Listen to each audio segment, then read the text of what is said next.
Part 6। ঘরটার চারিদিকে, হ্যাঁ আমাদের একটুখানি এগিয়ে বলতে হবে, সে যে ঘরে বসেছিল সেই ঘরটার চারদিকে দেখতে শুরু করেছিল। হঠাৎ তার নজরে পড়ল একটা লম্বা কাঠ। কাঠ দিয়ে মারবে নাকি ভূতকে? গোপাল চট করে উঠে সেই লম্বা কাঠটা নিয়ে মুঠো করে ধরে বসে রইল। আপন মনেই সে বলল, কাছে এলেই আগে এই কাঠের একটা ঘা বসাবে।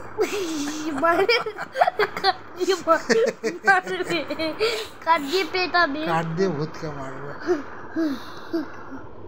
তারপর যা হয় হবে।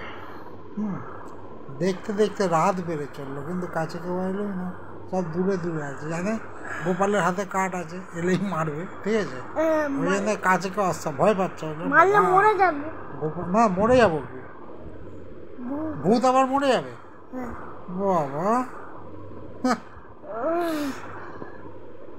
আচ্ছা, দেখতে দেখতে রাত বেড়ে চললো। বাইরে তখন অল্প অল্প ঝড় বইছে আর টিপ টিপ করে বৃষ্টি পড়ছে। হঠাৎ আমি যদি না, শোনো বাবা, বুঝলি, আমি যদি এইরকম সিচুয়েশানে পড়ি না, আমি ব্যাপারটাকে যা এনজয় করবো তোকে কি বলবো রে। আমি হ্যাঁ হেভি এনজয় করবো এরকম সিচুয়েশানে যদি কোনোদিন পড়ি। কিন্তু বললাম ভূতের পার্টি হচ্ছে। পার্টি হবে, দাঁড়া, अभी तो पार्टी शुरू हुई है, ঠিক আছে। আচ্ছা, আর কথাটা শোন, তখন বাইরে তখন অল্প অল্প ঝড় বইছে আর টিপ টিপ করে বৃষ্টি পড়ছে। হঠাৎ গোপাল শুনতে পেল পাশের ঘরে কারা যেন ফিস ফিস করে কথা বলছে।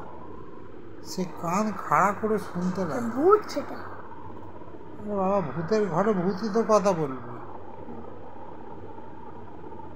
ভূতের ঘরে ভূতই তো কথা বলবে।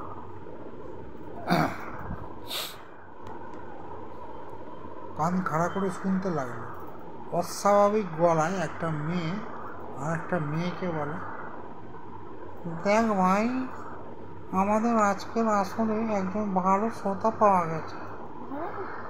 ভালো শ্রোতা, শ্রোতা মানে যে আমাদের আসর দেখবে বা শুনবে, সেরকম একজন শ্রোতা পাওয়া গেছে।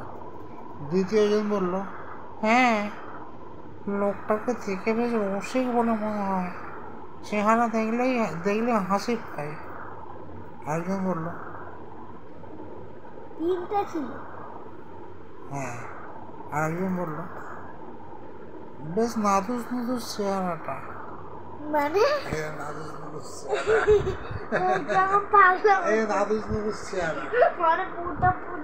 হ্যাঁ ঠিক আছে, এটা নাদুস নুদুস চেহারা, ঠিক আছে। তখন দ্বিতীয় জন বলল, ভুঁড়িটা বেশ বড়, এই দেখ ভুঁড়ি, ঠিক আছে।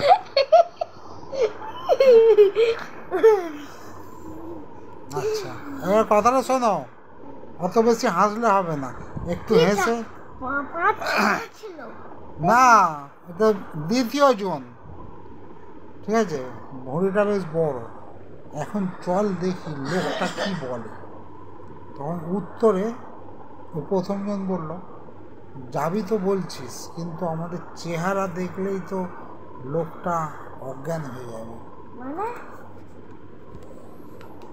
বলছে আমাদের ভূত বলছে, পেতনি বলছে যে ওনার কাছে যাবি তো বলছিস, এইটা কি করছিস তুই বলতো, এই যে এটা বলছে ওনার কাছে যাবি তো বলছিস, কিন্তু লোকটা যদি আমাদের চেহারা দেখে, লোকটা তো অজ্ঞান হয়ে যাবে। অজ্ঞান হয়ে গেলে কী হবে, আবার গোপালের ঘুমটা ভালো হবে রাত্রিবেলা, আবার যখন জ্ঞান ফিরবে সকালবেলা উঠে বাড়ি চলে যাবে, কোনো ঝামেলা নেই, ভয় পাওয়ার ব্যাপার নেই, বেশি বুদ্ধিও খাটাতে হবে না। আবার ওইখানে ওটা নামা, একটু নিচের দিকে নামা। আচ্ছা, উত্তরে অজ্ঞান হয়ে যাবে। দ্বিতীয় জন তখন বলল, না তা হবে না, লোকটার সাহস আছে, তা না হলে ঝড় বৃষ্টি মাথায় নিয়ে কেউ ওই ভাঙা বাড়িতে এসে ঢোকে? এতক্ষণে গোপাল পরিষ্কার বুঝতে পারলো সে পেতনিদের আড্ডায় এসে পড়েছে। এখন ঘাবড়ালে চলবে না, সাহস আনতে হবে, সাহস আনতে হবে। এই ভেবে সে সাহসে ভর করে বসে রইল সেই তক্ত বসে। ঠিক আছে, একটু পরেই মাথায় ঘোমটা দেওয়া 4টে মেয়ে এসে হাজির হলো। 4জন মেয়ে এসে হাজির হলো। হ্যাঁ হলো, ঘুম দিল বলছি, এসে হাজির হলো, ঘুম দিল 4টে মেয়ে এসে হাজির হলো। ঠিক আছে, হাজির হলো ঘরে। তাদের সারা দেহটাই কাপড়ে ঢাকা। ঠিক আছে,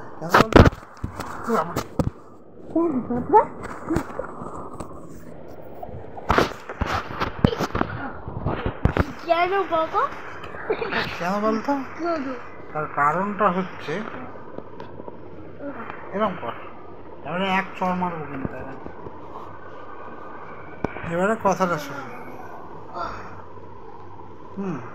ঘরে এসে হাজির হলো, তাদের সারা দেহটাই কাপড়ে ঢাকা, শুধু মুখটা খোলা। মুখে মাংসের নামগন্ধ নেই, মুখে কোনো রকমের কোনো মাংস বলে কিছু নেই। সেটাই বলছে, এই যে এগুলো মাংস, ওই চামড়া, এর ভেতরে আছে মাংস, এগুলো মাংস, শুধু মুখটা হাড় এগুলো আছে, চামড়া আর মাংস, শুধু মুখটাতে শুধু হাড় আছে, হাড় ছাড়া আর কিছু নেই। ঠিক আছে, পুরো গাটাই হাড় আছে। হ্যাঁ, না গা তো দেখা যাচ্ছে না, গা তো কাপড়ে ঢাকা আছে। ঠিক আছে, হ্যাঁ, শুধু মুখটা খোলা, মুখে মাংসের নামগন্ধ নেই, চোখের গর্তে যেন আগুন জ্বলছে দপদপ করে, মানে চোখের আইবলগুলো নেই। ঠিক আছে, এই চোখের ভেতরে যে আইবলগুলো, চোখের পাতা নেই, এই জায়গায় 2টো গর্ত আছে। ঠিক আছে, ওই 2টো গর্তর ভেতরে আগুন জ্বলছে। হয়তো কেউ কর্পূরের ডেলা ফেলে হয়তো দেশলাই কাটি দিয়ে আগুন ধরিয়ে দিয়েছিল। ঠিক আছে, কিন্তু দেখতে পাচ্ছে। হ্যাঁ, ওই জন্যই তো দেখতে পাচ্ছে, অন্ধকার থেকে আলো হয়ে গেছে না, আগুন জ্বলছে মানে আলো হয়ে গেল, ওই জন্য দেখতে পাচ্ছে। ঠিক আছে, যাই হোক, তাহলে এই